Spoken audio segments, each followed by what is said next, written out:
See, Christ promised that he will return within 2,000 years, you know, and him say when him come, he will be the King of Kings, the Lord of Lords, the conquering Lion of Judah, through the lineage of King Solomon and King David. Now, my life have great meaning to me, so I really search to find out if God is here. When I search, I look in at Ethiopia, I look all about, looking at Germany, you know, because I'm not prejudiced. I look for God. I looking at Ethiopia, I say one man stand up with these names, Emperor Haile Selassie, name King of Kings, Lord of Lords, conquering Lion of Judah, through the lineage of King Solomon and King David, written in the Bible. Perhaps even more strange is the growing worship of the former emperor of Ethiopia. He was crowned emperor on November 2nd in 1930. He died in 1975. For 45 years, he was the emperor of Ethiopia. You would know him, and history knows him as Haile Selassie, number one, or the first, but among his followers, Haile Selassie I. That is not his actual name. That's a name he took, and what it means is the power of the Trinity. He took that name for himself. He also took other names for himself: King of Kings, Lord of Lords, and borrowing from Revelation 5:5, the conquering Lion of Judah, a messianic title. His pre-coronation name, the name that he was given at birth, an Ethiopian name, Ras Tafari Makonnen. He was raised in the Ethiopian Orthodox religion. He was particularly interested in the Bible and most of all in the Old Testament. Some of you will remember him. If you're old enough, you will remember Haile Selassie. He showed up at all kinds of world events for the 45 years of his reign, including, I believe, the funeral of John F. Kennedy. He was a remarkable man, 5'3" or 5'4" with lifts, and always, no matter what the occasion, bedecked with a panoply of medals, dozens of them all over his coat. He actually claimed to be the 225th in an unbroken line of Ethiopian kings descending from a union between Solomon and the Queen of Sheba. He actually went so far as to say Psalm 87 verses 4 through 6 prophesied his coronation. That all seems very bizarre to us, but you might want to know that there are well in excess of 1 million people who today, as I speak to you, worship him as God. They call him Jah, short for Yahweh. They call him the King of Creation. They call him the living God, and they call him God incarnate. Some identify him with the title the Black Messiah of the world. He is believed to be the reincarnation of Jesus Christ. The religion that subscribes to these bizarre ideas about the man is drawn from his original name. His original name, I told you, Ras Tafari. His worshippers are called Rastafarians. Strangely, this started not in Ethiopia, but in Jamaica. And it started in 1930, the year of his coronation, when among the very poor and disenfranchised Jamaicans, they took seriously his claim to be King of Kings and Lord of Lords, his claim to be the conquering Lion of Judah, and they began to worship him as God.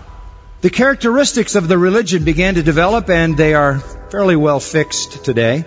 They believe only in the King James Version of the Bible, or the Amharic version, which is an Ethiopian language. If you're in that religion, you have a personal relationship to Ras Tafari. That's why you are a Rastafarian, just as if you have a personal relationship to Christ, you are a Christian. They say he didn't really die. His death was a scam, and he's coming back to Africa on the day of judgment. They believe that only half the Bible has really been written. There's another half to the Bible, that it was stolen from black people in Africa by white people and is to be found hidden in the Ark of the Covenant, if the Ark of the Covenant can be found. And in that half of the Bible is a repository of African wisdom. They believe in physical immortality for devout believers, that is, you don't die physically. They believe that Haile Selassie, Ras Tafari, is God the Father and God the Son, and his followers are the Holy Spirit. He is the head, and they are the body. They believe that in a reincarnation prior to that of Jesus, he came into the world as Melchizedek. Now, if you were to go to a Rastafarian service, it would involve smoking marijuana while singing, dancing, feasting, reading the Bible, and listening to their most popular prophet, Bob Marley. You know, a lot of people are confused about what a Rasta really is and have a very negative image of the Rasta. Tell us what a Rasta is. See, Christ promised that he will return within 2,000 years, and him say when him come, he will be the King of Kings, the Lord of Lords, the conquering Lion of Judah, through the lineage of King Solomon and King David. Now, my life have great meaning to me, so I really search to find out if God is here. When I search, I look in at Ethiopia, I look all about, looking at Germany, because I'm not prejudiced. Me look for God. Me looking at Ethiopia, I say one man stand up with these names, Emperor Haile Selassie, name King of Kings, Lord of Lords, conquering Lion of Judah, through the lineage of King Solomon and King David, written in the Bible. One of my things is that the Bible, them say that King James edit the Bible. Now, my understanding is that if King James edit the Bible, I don't think he will edit it for the benefit of black people. So when the revelation turned out that Haile Selassie is the King of Kings and the Lord of Lords, coming straight through the lineage of King Solomon and King David, then we really know that this is the Christ return, because we know in this world, when the white man edit it, he wouldn't edit it in our behalf. He would have more edited to make it look like England going to be the big thing. But in the last days, they'll prove out that is Ethiopia, Haile Selassie, and Haile Selassie's name is Rasta. So we are called Rastas, called by his name. And then it's a lot of things. We go as far as saying, him say when him return and you call upon him, now this is God, him say when him return and you call upon him, your mother and your father will forsake you. Now, we know that if you call upon the Catholics, them embrace you. If you call upon the Church of God, them embrace you. Any religion you call upon, you might get embraced. The only religion them push you off from is Rasta. But that just make the truth more real, because them say, when you call upon my name, your mother and your father will forsake you. And that is why today you hear Rasta get so much bad name. It's not because Rasta do anything bad, but it's because how the prophecy go with it. If your mother and your father will forsake you, just imagine people who don't even know you. You know what I mean? Bob Marley took the Rastafarian concept and developed it into a form of music called reggae.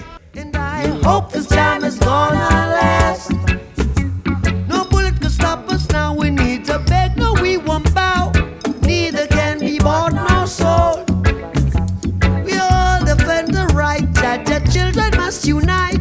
Oh, life is worth much more than gold. You associate reggae music with Rastafarians and also dreadlocks, which is the idea of going back to nature by never taking care of your hair, a kind of play on the Nazarite vow. All this seems ridiculous, bizarre, ignorant, corrupt, perverse, foolish, to worship a dead Ethiopian who is now in hell.